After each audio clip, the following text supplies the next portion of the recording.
Don't you have one of those? I do not have one of these, but this was actually a thing that we talked about in class. This is a blister beetle.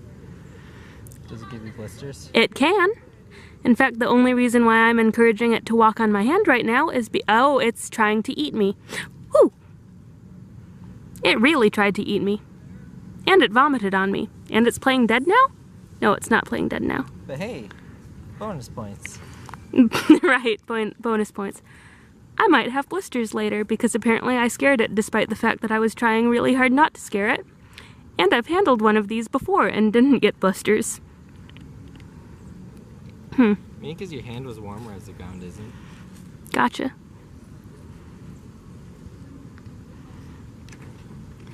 This particular breed is sometimes called oil beetles, kind of due to that like dark oily secretion. Which one does this one go into? Probably another small one, but probably an empty one because he's such a big guy. What's in ghost? A ghost? Yes, ghost contains ghost. No, the labels are completely irrelevant right now. Alright, then Marimo. That's a big beetle. Beetles are insects. Beetles are definitely insects, but they are not bugs. I give up. You give up? Hello. So first of all, yes, I am holding my lapel mic because reasons. This little interlude might be super low quality, but I'm not really worried about it. I just want to say that, hey, this is a quick little video that I'm actually doing for a class I'm in. If you happen to be the professor of that class, you probably already know that. But anyway, this is just a little video about local insects, particularly the blister beetle that you just saw me collecting with a friend of mine. So after this little interlude, I'm going to show you some close-up footage of that beetle, along with a voiceover that just has some factoids about the genus and things like that. So yeah, let's get to it. Bye, guys.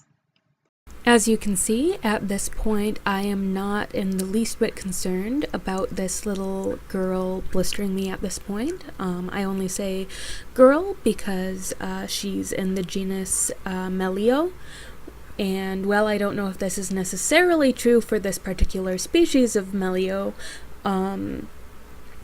in general, it's a genus characteristic that the males actually have these little like modified hooks in the middle of their antennae that they will use to hook on to the female's antennae during like mating behavior, which I think is very neat.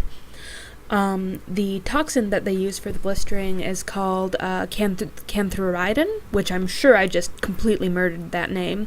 But what's interesting about this toxin is that in addition to the fact that these particular beetles have it in their hemolymph, their insect blood, and will actually like start spontaneously bleeding in order to use it to ward off predators, is that extracts from this genus of beetles has actually been used in a little bit of cancer research.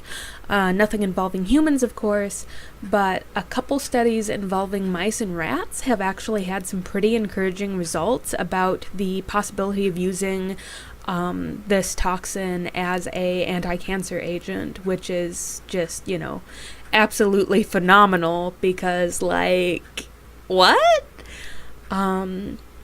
This shot here, I'm kind of trying to show the overlapping elytra that this genus has, as well as the lack of hind wings. Blister beetles can't fly, they kind of crawl around everywhere, and they're not really the fastest dudes on the block.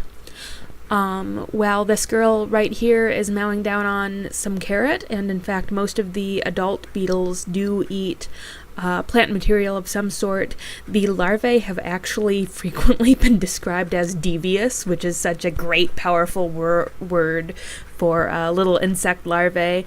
But they will actually aggregate on plant stems and produce a mock bee pheromone in order to attract bees to them so that they can attach onto the bees, get taken back to the bee